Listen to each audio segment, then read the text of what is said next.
Hey everybody, it's me, Celia. I hope you're all having a great day. It's another lovely day outside. It's so pretty. Look at the picture behind me. Isn't it pretty? Here, I'll try to show you better. It looks like you're actually at the ocean. Swish, swish. Ooh. Anywho, I love that picture. It's so pretty. So, today's the day we're going to talk about introverts. Subject I'm rather good at because I am an introvert and I love it. I think introverts are awesome, but I also think extroverts and ambiverts are awesome too because I have lots of those friends, so it's awesome. Anywho, so before we get started, I want to let you guys know a little bit about how the term introvert and extrovert came about. So I don't know if you know, but I just found out that a guy named Carl Jung, who was a Swiss psychiatrist, maybe? I know he was Swiss, but he was one of the first people to actually define the words introversion and extroversion in psychological definition. So he said that everyone in the world falls in these two categories, which was extrovert or introvert. He also described these as a perspective, whereas nowadays we describe it as a trait or personality. So he had it kind of differently, but he was the one who got us into it.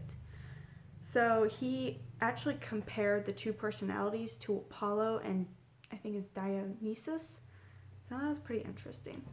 So in his terms, an introvert was someone who interprets the world subjectively. And then an extrovert is someone who interprets the world subjectively. No, I already said that. Objectively. So introvert interprets the world subjectively, extrovert objectively. Whew. Ay, the words today, the words.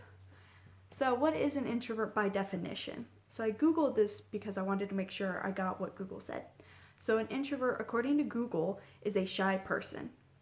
I wasn't quite pleased with that definition, so I dug a little deeper and also found a better definition, which is someone who prefers a calm, minimally stimulating atmosphere or environment, which I thought was pretty accurate. It's like, okay, I like that one. I'll take that one. So for any of you who know Latin, in Latin, this term introvert actually means, I'm trying to read this, someone who turns one's thoughts inwardly. Which I was like, oh, okay. It means we think a lot, right? Or we're more quiet. There we go. Quiet. Not shy necessarily. There is a difference. I'll have to go into that a little later, but not necessarily shy, but we are quiet for the most part. So introverts are people who energize by having alone time or energize in a quiet, peaceful, alone atmosphere. It's wonderful.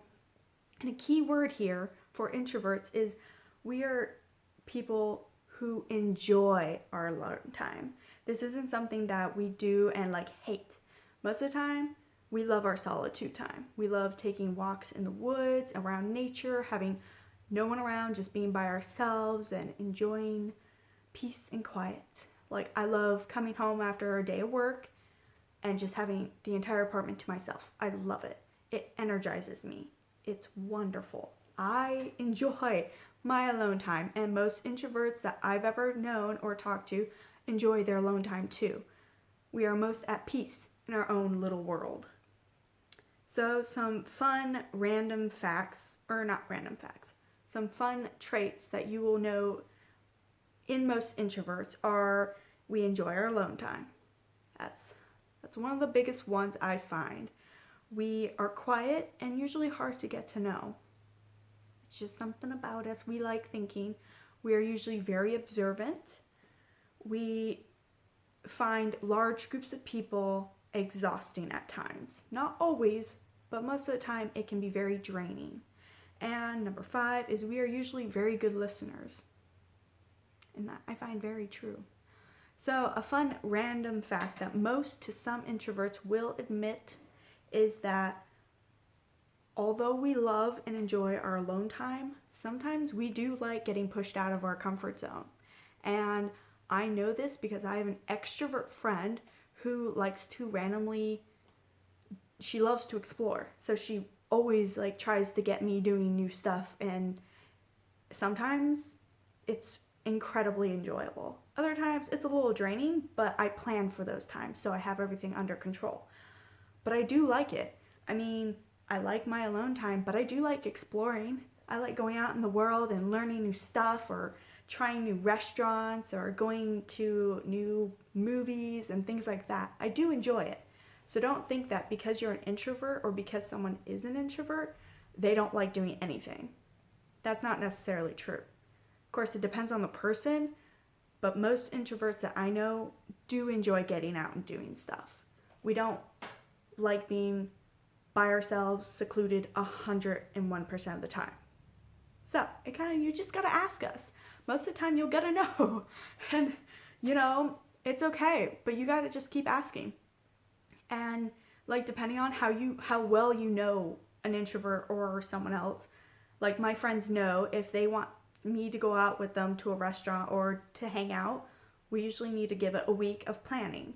They'll be like, hey, text, Celia, do you want to come out and go to a movie on Friday? And they'll tell me Monday or Sunday. And I'll be like, okay, let me see, that's 5 days. I have what time? Are we eating afterwards? They'll be like, yeah, we're going to eat afterwards. We're going to watch the movie, go eat, and then we'll come home and maybe hang out for a bit.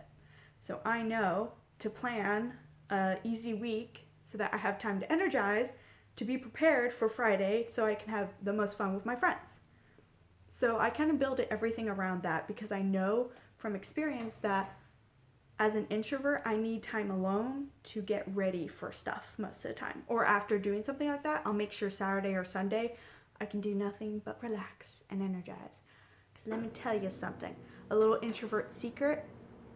How you know when we're drained or really exhausted is we get a little cranky. I was super cranky yesterday because I did a lot of stuff, but even though I enjoyed what I did, I still overdid it and didn't give myself enough time to re-energize, and I got a little cranky. A little.